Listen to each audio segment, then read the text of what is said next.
Good evening and welcome. This is installment 9 of the virtual panels at Boston College run by the Student Admissions Program. They're the volunteers that populate all of our programming if you are on campus. And boy, the 5 of us would love to welcome you onto campus. But obviously that's not going to happen. But we're going to try our best to create tonight virtually the experience of being on campus, and particularly because each of these nights have a theme. In particularly, I asked 4 students to speak with us tonight about their first year experience. All of our panelists are first year students that who's just about successfully navigated themselves all the way through freshman year. They still got a couple more weeks to go, and then we won't call them freshmen.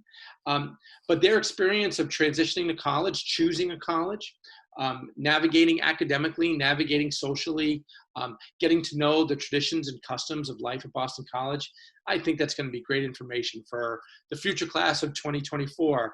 A lot of you are watching us tonight from all over the world, and we're so glad that you have. So I have a few questions prepared for them.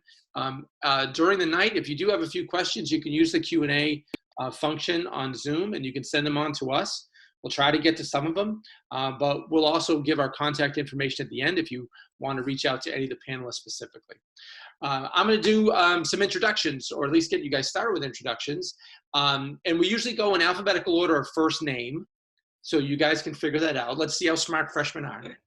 And we're going to say who we are, where we're from, what we study at Boston College, and then what's important to first year students, right, is the building and campus that you live on. So everyone pretty much knows at this point there's a Newton campus, there's an upper campus. So let's get that right out of the way in your introduction.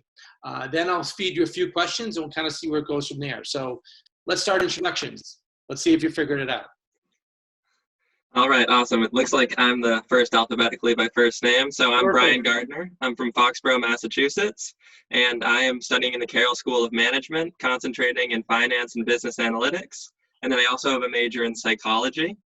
And then where I'm from on campus is Cheverus, which is upper. So if you ever live in Chevy, it's the place to be. It's the best one, and I'm not going to let anyone on this panel dispute that. All right, I figured that was it's what it's gonna descend into. Who's next? Hi, my name is Charlie Fackler. I'm from Hershey, Pennsylvania. So if you like chocolate, I'm your guy. Studying accounting and business analytics in the Carroll School of Management. And then I lived in Gonzaga Hall on upper campus. So I will dispute Brian and say Gonzaga is better. I think I have a little bit of support there from Michaela. We can agree on upper, though, and that's all that matters. Okay, I see that we have. All right, let's go next. Hi, everyone. My name is Jen Lozano. I am from Orlando, Florida, and I am in the Morrissey College of Arts and Sciences studying political science and sociology. And I am going to go ahead and say that I think I live in the best building on Newton campus, which is Keys. I lived in Keys North this year. Wonderful. Glad we have some Newton representation. That's good. All right, Michaela, finish it off. Hey guys, I'm Michaela Sanchez. I'm from Berkeley Heights, New Jersey, which is Central Jersey. Some people say it doesn't exist. That was a big thing when I got to college. Everyone says it doesn't exist, but I think I'm Central Jersey. So yeah, I actually just decided I'm studying history and sociology in Morrissey College of Arts and Sciences, and I'm planning a minor in business management and leadership in the Carroll School of Management. And I also lived in Gonzaga with Charlie, and I am a big fan of Upper and a big fan of Gonzaga. Michaela, another history major as well. It's a great major. I'm very glad that you chose it. Thank you. Something I always learned as a history major is I know how to make an argument, which is a great skill to have when you have kids, when you are trying to get a raise. So many things in life you need to be able to make an argument. So good for you. History is the way to go. Thank you. Thank you. So let's put yourself back in. Let's start by talking about where you were a year ago. Making your decision. And could a couple of you talk a little bit about your search and how you ended up at BC? I'd be happy to start with that one. I know in the shoes of the listeners, I was very confused of where I wanted to go. I had applied to some strictly liberal arts schools, some engineering schools, some applied math schools, and now I'm here at BC studying business and psychology. So I definitely had no defined path, and I was very much exploring what I wanted to do. But one of the main factors that brought me to BC, in addition to the beautiful campus and great academics, was the fact that I had the ability to study multiple things. So I'm super excited to be studying both psychology and business, and I know that that's some places aren't able to do that. So being able to do that at Boston College, I feel very fortunate. Great. How about someone else?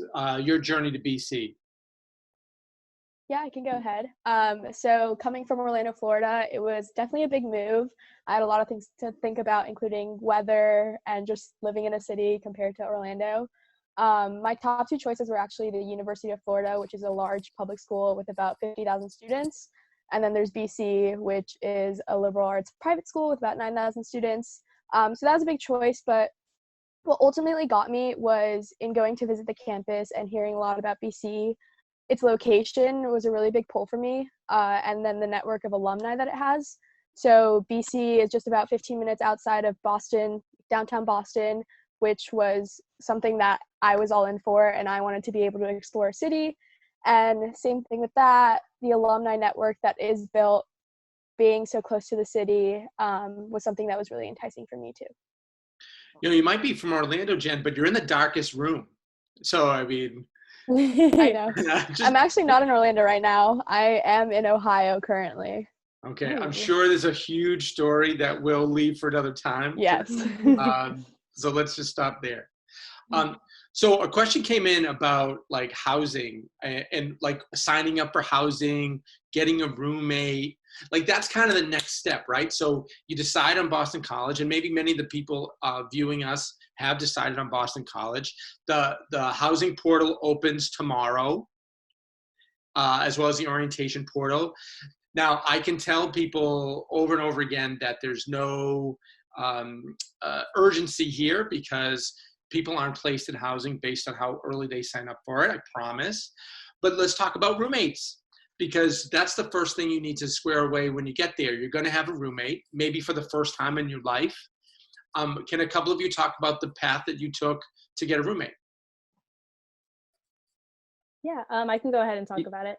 So I joined the Facebook group chat, which I hope a lot of you guys are in. If not, it'd be a great thing to join. I know we were doing a couple posts in it as SAP members, but so I met a couple girls through there, and one girl actually reached out to me. She was from Minnesota. I wanted someone kind of from a different part of the States because I wanted to really diversify my experience here at BC. So she reached out to me. She asked me to room, and I agreed. I said that'd be awesome. So I thought I was going to go random because I was like, I don't know if I'm too sure about like this. I might just want to leave it up to a little survey that like helps you figure out who would be a good roommate for you. They ask you questions about what time you like to go to bed, if you like people in your room, if you study in your room, different questions to see if you're compatible. But then she reached out to me and I was like, oh, why not? Like I might have gotten to be with her anyway if I went random. So we put in our preferences for what room style we would like, which you guys will see tomorrow in the portal. And we put our first choice, you put your 4 choices down. My first choice was a double. My second choice was a quad. My third choice was a single. And my fourth choice was a triple. And so we actually ended up getting a quad, which is my second choice, but we got paired with 2 other girls that actually went random with each other. So we were picked on one side and the other side were 2 other random girls. We ended up living like perfectly together because the survey is really like true to matching you with someone that's compatible. So we never really had any issues. We actually became great friends. So it's completely random. Like I said, you can like put your preferences down. So they'll do the best they can to give you what you want, but you could also get put in a different living condition, but it all works out in the end, which I liked. Okay, Michaela, how about someone else? Talk a little bit about their roommate situation, what method they went, and how it worked for them this year. I have a slightly different method. Oh, go ahead, Charlie. Go ahead. Oh, yeah. So I went with the traditional method of I didn't go random, but I actually picked the person with the highest percentage match on the survey that you fill out when you start submitting the housing application in the portal. And what I would say my experience was with it was we lived well together, but it wasn't the scenario of us being best of friends. We were friendly, you know, we sometimes got dinner together and stuff, but I would say that, you know, one of the great things about college roommates, especially your freshman year 1, is you don't necessarily have to be best friends with them. As long as you live well together, like I felt like we got along pretty successfully as roommates, and it actually gave me the opportunity to branch out and make new friends that I might not have otherwise met. Did you want to add something, Brian? Well, I just kind of wanted to agree with Michaela, and now it's same with Charlie. I went completely random with my roommate, but I think it ended out really well. Much like Charlie, we're not best of friends and we have very different interests, but in terms of someone to coexist with for my first, however many months it was on campus, like 6 or 7, it went very smoothly. And I have no complaints. I think the survey, knowing even the more intricate details of how loud is it when you study and some of the other questions Michaela named, is really helpful to finding someone that you're compatible living with. And for most people I know, it did work out very smoothly. And even if their roommates like mine aren't my best friend, they're someone that coexisting with usually goes quite smoothly.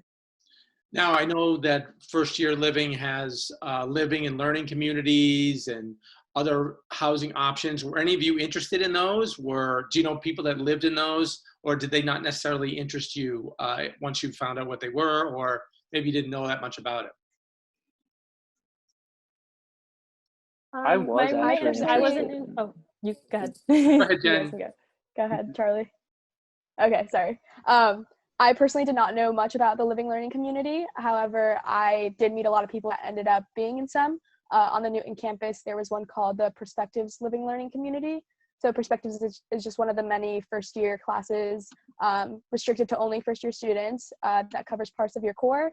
And a lot of people really enjoyed it. With that one, you essentially lived in the same floor or the same hall or building as the people in your class, and you would get to discuss with them and meet on campus on Wednesdays to do stuff with them. A lot of people did enjoy it. I personally just didn't know that much about it. Now, you can't put a preference. You can apply to living and learning communities, of which there are a few, and you'll find out about those tomorrow for the viewers that are watching us right now. But you can't pick your dorm, and you can't necessarily pick the Newton campus or the upper campus. It sounds like 4 people were pretty happy with where they were placed, but you can't choose it. If I can have one of the upper campus contingent talk a little bit about life on upper campus, and then Jen, actually, why don't I have you go first, Jen, and talk a little bit about your experience on the Newton campus? Yeah, of course. So the Newton campus is a satellite campus. It's about 1.5 miles away from main campus, and there's shuttles that run back and forth every 5 to 10 minutes. So when I got placed on the Newton campus, it was kind of random, and I didn't really know where it was. Once I got there, I absolutely fell in love with it. So the Newton campus is completely self-sufficient. It has its own dining hall, it has a chapel, and it has 3 different freshman hall dorms, and it also is home to the law library and the law school classrooms. So what I loved about it is really just that community style. It was only freshmen living on that campus right there. So I got to know everyone pretty well within my dorm, and then going into the dining hall, it was mostly just freshmen. So I would be able to recognize someone pretty easily, and taking that shuttle every morning to campus got me real close and personal to a lot of people. But that's honestly how I made a lot of my friends in the first few weeks, which was really cool. Great, great. How about someone on the upper campus talking about how wrong Jen is about the Newton campus? I guess I can go. Okay, I don't want to say Jen is wrong, but Jen is wrong. Upper campus is the place to be. We've got 3 of us here to talk about it, so I'll leave some things for them. But upper, similar to Newton, is all buildings of freshmen, so you do also get quite a nice community feel on upper. But also, it's just so close to campus that it's nice and easy to get down to the MAC dining hall, which is the McElroy building, and just it's close to classes. And I always felt like I was fortunate to be living in the space where I could get to classes in a timely manner, but also I could go back up to upper campus and have, the same community there, and have my RA and my floor mates all always doing something in the lounge. And that was something I was always very happy to be in Chevy for. And I think you could probably speak about the same sort of things going on in Gonzaga or Keys, but in the Chevy community, I know is very strong. So I was very grateful for that. Yeah. I always heard the Chevy people really stick together, which is like really cool. My best friend's sister graduated from BC, and like their Chevy friends are still friends, which is so funny. But yeah, Gonzaga is actually one of the closest buildings on upper, like to campus. It's like there's like kind of on Upper Campus, it's kind of like a circle, I would say, of buildings where freshmen live. And then it's like easy to walk down, which is really nice. And we also have the O'Connell House, which if you visited, you maybe have wandered up there. But in the middle of all like the freshman housing on Upper Campus, we have a little house and it's called the O'Connell House. There's printing in there. So you can usually get things printed at the library, which is a little bit of a far walk from Upper Campus, but it's right there if you need to print something really quick in the O'Connell House. They have more laundry machines there. I know there were laundry machines on my floor actually, which was awesome, and also in the basement of my building, but they're also in the O'Connell House. And in the O'Connell House, they also have different fun activities. I know the Campus Activities Board, which is, we like to call it CAB. It's one of like the big clubs on campus, and they schedule different activities and fun stuff for freshmen and people of all grades to do. And I know they had like a hypnotist show in there. During Halloween, they had a little maze outside on Upper Campus, and you could decorate like candy apples and pumpkins and stuff like that. So that's just like another little cozy thing on Upper Campus that we like. I know. So I have a question for all of you. Like, take yourself back to when you were like the summer before you came to Boston College. Like, what was your biggest concern? What was your number one worry coming to school in late August in Chestnut Hill, Massachusetts? I think I'd say for me, it wasn't as much finding friends, because I felt like I could, be bubbly for the first few weeks and talk to a bunch of kids and make friends, but it was finding the right friends, finding the right mix of like-minded friends so I feel like I can be myself with, but also a diverse group of friends from different places in the country with different life experiences, and some people that I can learn from, but also people that, like I said, I can be myself with. And I think just the short answer I would give to how I found that at BC was through clubs. So one of which being the student admission program that we're all talking as a part of now, but also clubs like the CLC, which is the Christian Life Community, and then even just more fun, smaller clubs like the Freshman League or Cooking Club. I think just getting involved early really helps you find a nice core group of people that'll make your time at BC better. How about someone else? What was your biggest concern coming to Boston College? I think my biggest concern. Go ahead, Charlie. You got it. Go ahead, Charlie. Oh, okay. So for me, I'm kind of in the unique situation of I'm a triplet. So I think my biggest concern was it was going to be the first time I was truly separate from my sisters, because, for 18 years we had grown up doing everything together, like everything. So I was just like, oh, when I get to this place that is like, I'm truly on my own. Like, I'm no longer considered Charlie Fackler, the triplet. I'm just Charlie Fackler. I was like, how is that adjustment going to work? Like, what's it going to be like? And it actually led to some very funny experiences where, like, almost 2 months in, it somehow came up in a random conversation with one person who knew I was a triplet and another who wasn't. And I just got astounded. Like, people were just like, wait, you're what now? So that was always a fun little thing. But I would echo what Brian said. Getting involved in clubs, it's how you really make BC your own place. You have so much of an opportunity to explore yourself and maybe find that interest that you didn't know that you had, or that interest that was always in the back of your mind. And you said, like, I'll explore that later. Well, now is the perfect time to do it when you have over 200 campus organizations. Jen, you want to add something to that? Yeah, honestly, for me, coming from Florida, I know BC does draw a lot of people from a lot of different places. Coming from Florida, I was really worried about getting really, really homesick. That was something that was a big worry for me. I was super excited to go to BC, but that was something that was on my mind a lot. And honestly, coming to BC, living on Newton campus and being around other freshmen was one way that I felt like I found a home away from home, just making that community. But that community aspect comes in so many different ways. Our class sizes are normally pretty small. They're an average of 27 students, and that varies depending on what lectures you go in, etc. But I was able to meet a lot of people in the first few weeks, which honestly everyone is super excited and super ready to get to know each other and start making friends, which is really awesome. And I've been able to find that community in so many different ways in my clubs that I'm in my residence hall, in my classes, which has been really great. Yeah. Finally, someone talked about classes. We've been together for 20 minutes and no one's talked about school. Can a couple of you guys talk about school? Is it hard? Is it really different? Is the vibe very serious or competitive, or have you found it really collaborative and helpful and a lot more group work? So can a couple of you talk about the culture around the school? No one was concerned about it. So you must have known that either you were smart or you knew that you were going to have to step up your game. And that's what college is about. But if a couple of you can talk about how you adapted to the academic climate at BC. Yeah, I was actually gonna say, like, I feel like going from summer after senior year, like you're having grad parties, like you're really just like chilling out because you got into your schools, you're figuring out where you want to go. So I feel like coming back on campus, you got to like switch it back on because it starts right in the beginning. But you end up taking classes, like a lot of classes you will see freshmen in, a lot of like your core beginning classes, like if you take a language right away, it's mostly underclassmen. But I ended up taking a cultural diversity class, which is one of the core requirements, and it actually ended up being my favorite class. It was Intro to Latin American Societies with Gustavo Morello. It's at 9 a.m. first semester if you guys want to check it out. But I was one of my favorite classes, but I remember he was like, okay, we have like a paper due like this date.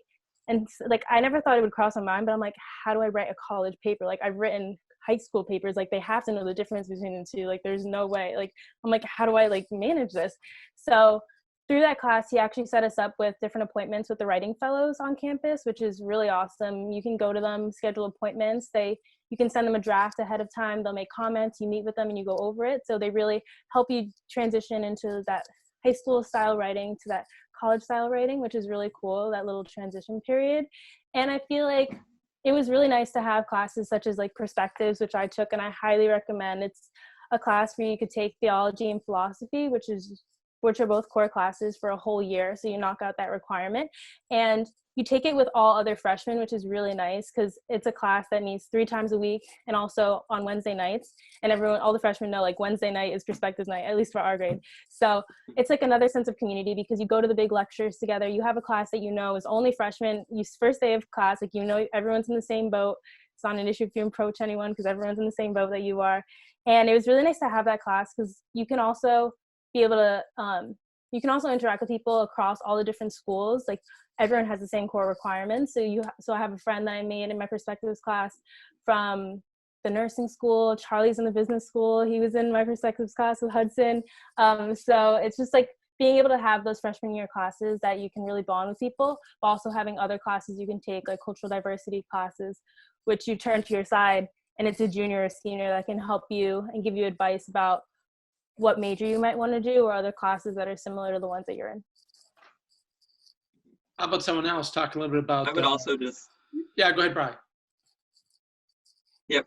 I agree with Michaela on all those things. And I would just touch on another side of the classes. I would say it is generally very competitive just because you have so many top students all in one place. So I was a little bit fearful that would be overwhelming. But something I would say is that the professors are always there to help you.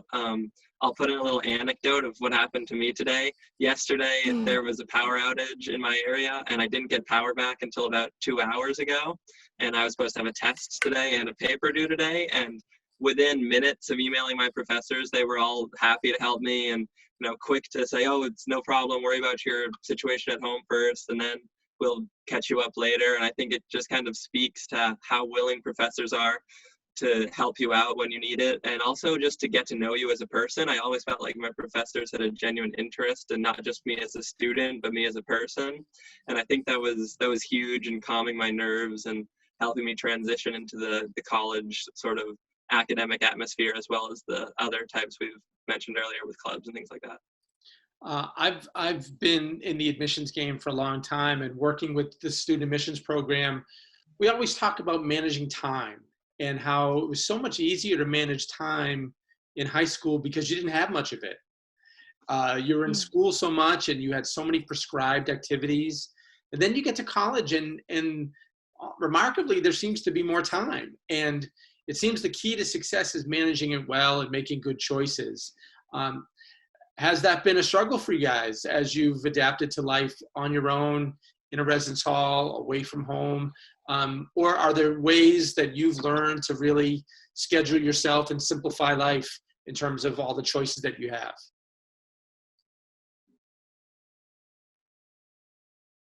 Yes, I can start with that one. So I would say at first, I definitely did struggle with it a little bit because one of the things I initially started to do was I would study for classes and all of that, like all the work beforehand in my dorm, like actually in my room, my desk, which is now something I personally try to avoid because a actually recurring theme I've heard from various faculty here is try to make the library or like some other place on campus your place to study. Your dorm should be that place you go back to unwind, relax, just kind of chill, catch up with friends. So, but then the other big thing that and I know many other people use is Google Calendars, just scheduling out that time and saying, okay, I have class in this block of time. Okay, and then in these 2 hours, I'll make sure that, I read the reading for perspectives and I start working on that first draft of that paper. So it's just a lot about figuring out what your best style is to manage your own time. Yeah, I feel like I was like a huge procrastinator in high school actually, and it wasn't until like volleyball season when I knew I had volleyball and then I had to get home and do my homework right away so I can go to bed like at a decent time as like best as I could. But in college, I actually feel like my procrastination has gotten better because like I have the opportunity to like hang out with my friends or go to different games and stuff, and I know that I won't be able to go if my homework doesn't get done. So you often see people, I know someone asked about like the green spaces on campus, like we have like the Gaston Quad and then the Stokes Lawn, and even on upper campus, like the first beautiful day was outside, like everyone was outside taking videos because it was like so college, like everyone was just like laid out everywhere. But you find those little gaps in between class to actually get work done. You see people even in McElroy Commons, which is where our dining hall is, like just like sitting at a table doing work. So I feel like being able to designate your time in order to have open spaces to do things that you like with your friends and really interact with different people in your hall or things like that, it's really important to get your work done on time. And I feel like you'll feel kind of that sense of urgency and like put it on, at least for me, like I put it on myself to get things done, to allow my opportunities to be spread in different places. Now, you guys have only had 1 year to experience it, and in some ways, the last month you didn't get to see it firsthand, but you've been introduced to some traditions, some ways that Boston College marks the calendar. What's been the most exciting one for you? Which one did you enjoy particularly this year and you look forward to for upcoming years? I honestly love talking about freshman convocation. I love talking about it, one, because of what it means and where it goes, and another one because personally I got to hold my building sign, which was just a really cool symbolic moment, holding Keys North sign very proudly for Newton people. But freshman year convocation essentially happens in about the second or third week of school, and you walk around with the rest of your freshman class, specifically with your dorm building, and you walk around campus and you make kind of this sort of loop, and then you get to the front of Linden Lane, so that's our main entryway into campus, right in front of Gaston. And then there's a little prayer that Father Leahy reads out and essentially gets you ready to set the world aflame, which is a Jesuit motto, just getting you ready to start your 4 years into college. And before that, we have a nice dinner. We all get dressed up. It's just a really nice atmosphere in the first few weeks. And eventually what that turns into is that your senior week, right before graduation, you do the same kind of walk and you get ready to set the world aflame again, but leaving Boston College. So just the symbolism of that and just the idea of the community coming together, getting ready to start your 4 years was something that I was really excited about. And again, holding my building's flag was just really cool. Yeah, that is cool. Anybody else? A time of year, a tradition, something that they know they're going to be a part of for the next couple of years at Boston College? I would say my favorite tradition is a very different one. I would say the Bean Pot is my personal favorite. For those who don't know, the Bean Pot is a hockey tournament with Harvard, Boston University, Northeastern, and then of course BC. And although this year we didn't win it, we had a very good hockey team this year, and I really enjoyed watching them. And I got very involved with sports, with my campus job being with sports. So for me, going all the way into TD Garden, where the Bruins play in the city, with a bunch of my friends that night and cheering on BC, and then returning, and the entire experience was a great time, and it was really cool to see so many faithful BC fans show up, and we outnumbered the BU fans we were playing that night by probably 6-1, and it was just really fun to see in action, and I had a great time. Well, hopefully you get to see us win one, Brian. Oh, that's the hope. That's the hope. You know, we had a good run, and then it's been dry for a little while, but hopefully it turns around. So a couple of other housekeeping things. People are asking questions about pretty particular things. Hey, Charlie, how often do you do your laundry? How often do I do my laundry? Well, that's a loaded question. It depends on the mood I'm in. You know, if there's a certain week where I'm not feeling it, then I push it off 2 weeks, but usually 1 or 2 times, usually, yeah, about once a week. Sometimes I push it off to doing it bi-weekly. And to answer one of the questions I saw in here, there is a laundry service that you can pay for to use, and then you would pick it up. And if you're living on Upper, there's a location in McElroy Commons that you would go to pick up your laundry. You set it up. I think you pick it up every week. Me personally, I use the washing machines in the basement of Gonzaga Hall. Jen, how about a little bit of information about tracking the bus to get back and forth from Newton? Have you taken it late? Have you taken it early? And do you use your phone to make sure you're not a sucker standing out in the rain? You're waiting for the last possible minute to go get the bus. Yeah, so there's actually an app called Translock, and that tracks all the buses going on around campus. And so there's a specific route for Newton campus.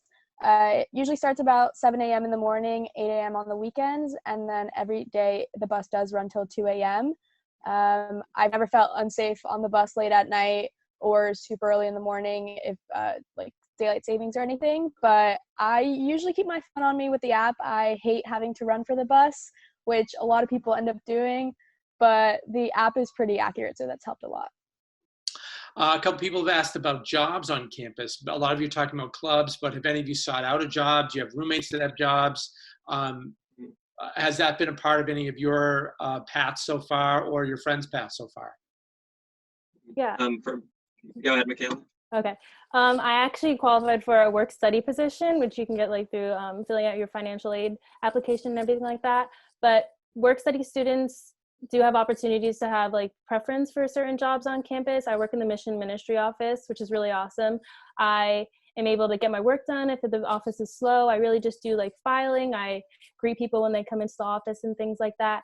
But there are a bunch of jobs on campus. I know you can work in like athletics, like I think Brian was talking about. I work in the office on Coro, which is College Road, right by Upper Campus. So it's really a nice commute. But if you talk to different professors and things like that, they're happy to like hook you up with different jobs. There's applications online that you can apply for jobs. And I actually got the opportunity to be a research fellow this year with my Latin American Societies professor. After classes, sometimes I'd go up to him and be like, oh, are there any other classes that you teach that I can take? Because I was really interested in the class, and he was a great professor, Professor Morello. So he actually proposed a research study he was doing this year in the sociology department about tattoos. So that's actually paid. It's minimum wage, which is awesome. I'm actually still doing it right now, interviewing people about their tattoos and the meanings and if there's any like religious connections or anything like that.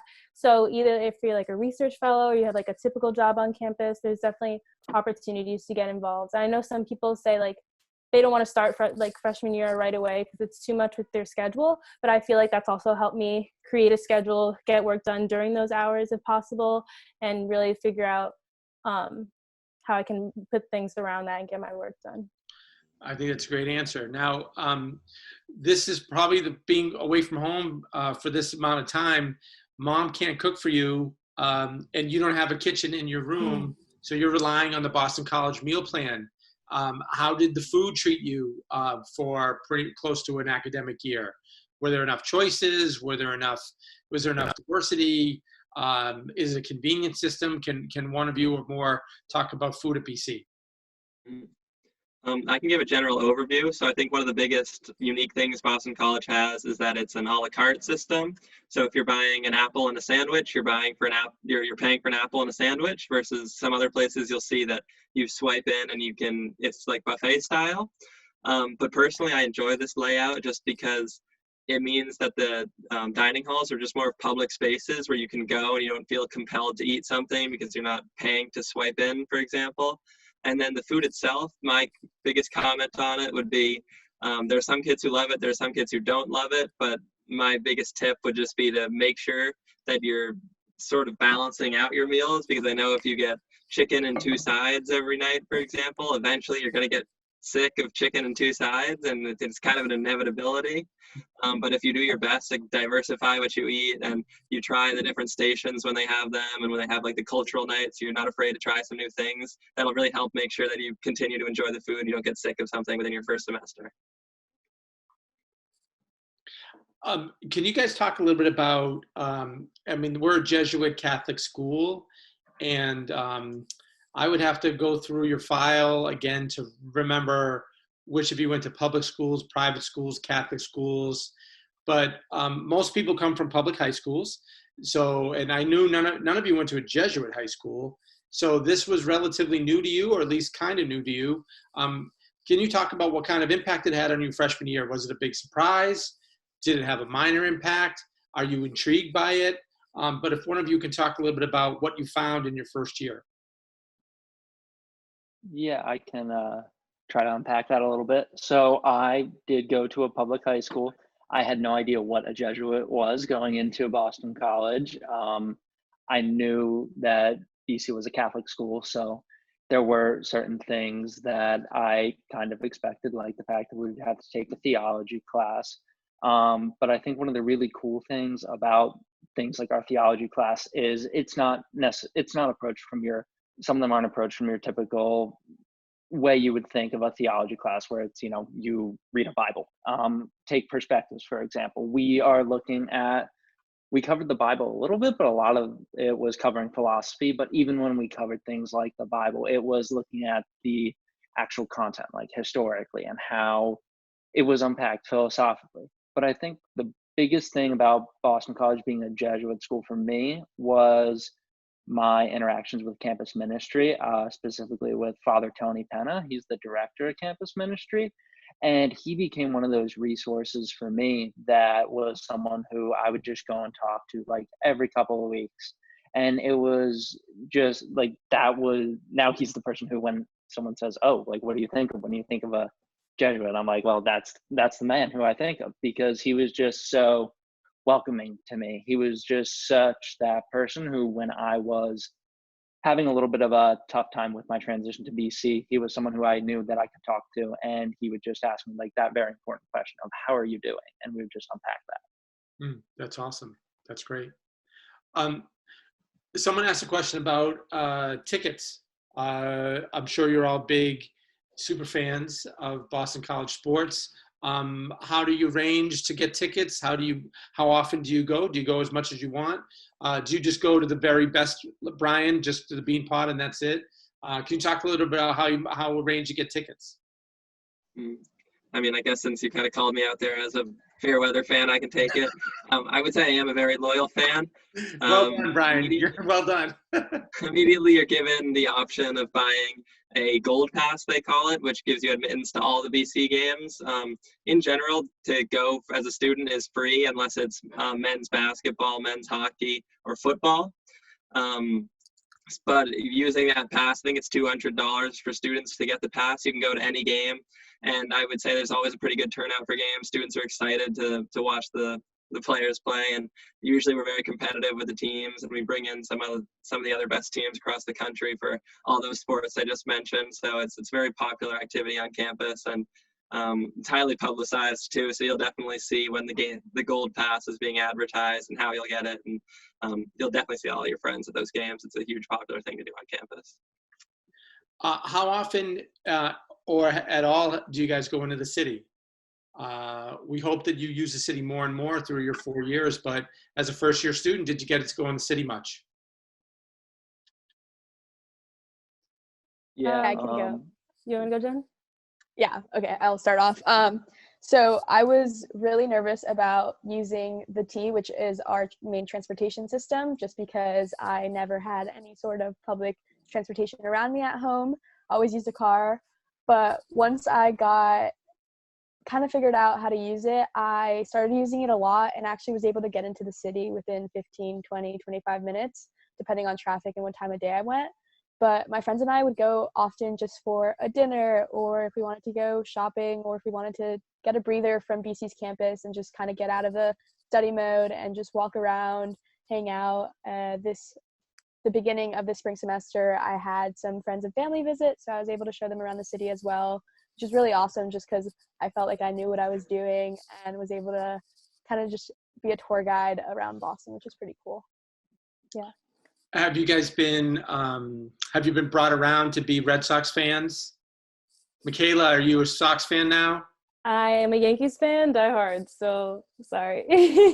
We've still got a couple years. We'll work on it. I know, we'll see. That's, my uncle said I can't, so I don't know. We'll see. All right, well, I'm just saying. I mean, it's a great life to lead. You know, the Red Sox, we just win championships now, you know. I know. Discount tickets, too.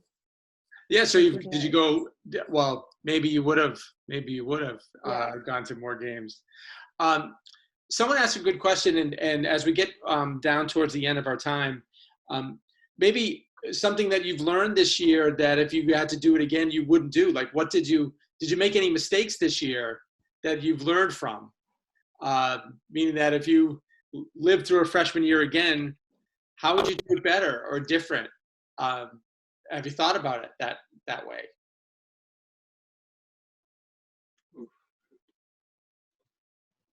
Yeah, Brian, and we're all going to be easy questions. It's a good one. Whoever asked that, it's a very good question.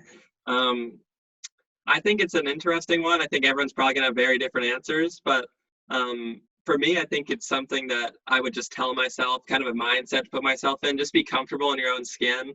I think for the first few weeks or even months on campus, you can feel like you kind of just want to, be with the crowd. And I don't want to say conform because that has such a negative connotation to it, but you just kind of like want to be with a group and you want to look like you have friends and be with people. But at some point you just have to realize you're going to be happiest if you break off and really, show off your true personality. And that's when you'll really attract the friends that you like. So I think I would probably just tell myself, don't worry about eating dinner once or twice alone the first few weeks on campus. Like in the end, it'll turn out better for you because you're being who you really want to be. Anybody else? I feel like coming in, I had a lot of interest from high school. Like I was the editor-in-chief of the yearbook. I did newspaper. I was in student government and stuff like that. So I came into college during the huge activities fair, and I looked for those tables, and I was like, I did this in high school, I'm gonna do it in college, this is what's gonna happen.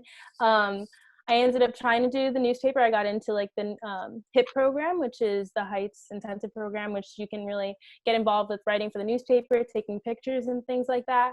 And it kind of opened my eyes to seeing, not necessarily was I forced to do things in high school, or was I just doing it because it was convenient, or did I actually enjoy doing it? So I feel like by applying to all of these different clubs, because some clubs do take applications because they're small based, I know UGBC, which is the undergraduate government at BC, they have 20 spots for freshmen to get involved with the club and stuff like that.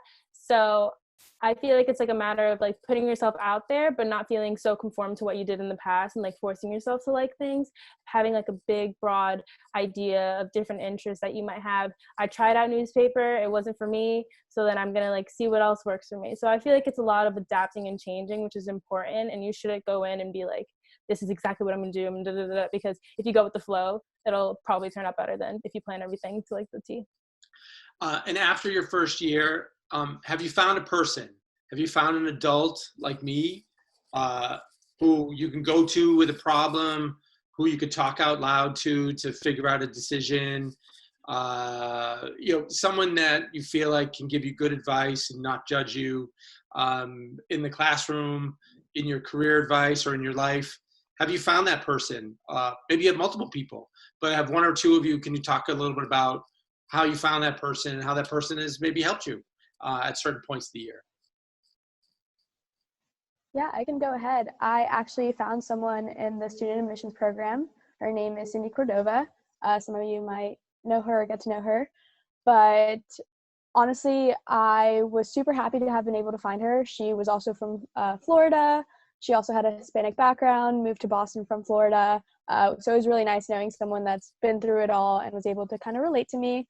And so through my involvement in the student admissions program, I kind of just introduced myself at one point when I was applying for different things within the program. And she was more than willing to set up a little coffee date in one of our little cafes. And after that, we kind of just kept on keeping in touch. She even reached out to me once this all went down and we had to head back home, saying that she was thinking of me and that she was there for me with anything I needed. And it's just awesome, the fact that not just her, but so many faculty members and professors and advisors are so willing to do that and take time out of their busy schedules to just sit down and talk to us and ask us, like, how are we doing? So yeah, that's one of my examples. Anybody else? Yeah, I mean, I started a little bit in on this story, but for me, one of the faculty resources is Father Tony Penna. I actually first got introduced to him by a family friend who grew up in the Massachusetts area, and he was the priest in their parish when they grew up. And one of my mom's friends, and she said to my mom, "Oh, when he gets to BC, he has to come introduce himself. Like, he's a phenomenal person." And so first got that opportunity at orientation. And then what he said to me was, he's just like, once you get settled, give it a couple weeks, because everything will be crazy at first, but then just come by. And that was what I did. And like I said, he's been someone who I know that I can go and talk to whenever, even if it's only for like 15 minutes in between meetings of his. But then one of the other phenomenal people is actually a senior who we all know, Gian Zavalario. She's the head coordinator of SAP for this year. But she was just one of those phenomenal student resources, who's someone who I don't think would be a person that I'll ever end up losing touch with, just because of how much of an impact she had on my freshman year. I should be happy to hear that, Charlie. That's great. Did the year go by fast? So fast. Definitely. Too fast. Are you kind of glad It was cut short, but it flew by. Cut short. Yeah, right. Yeah. But life gets better as a sophomore, right? Mm-hmm. That's So what we've I've been heard. told. We're yet to see Yes, it. that's what they said. Well, I'm looking forward to seeing you guys as sophomores. I'm tired. But you guys killed it. You guys did a great job. I really appreciate it. And yeah, it broke my heart to see you guys go, the seniors go, but obviously it was the right thing to do. And we're looking forward to welcoming you back as soon as possible.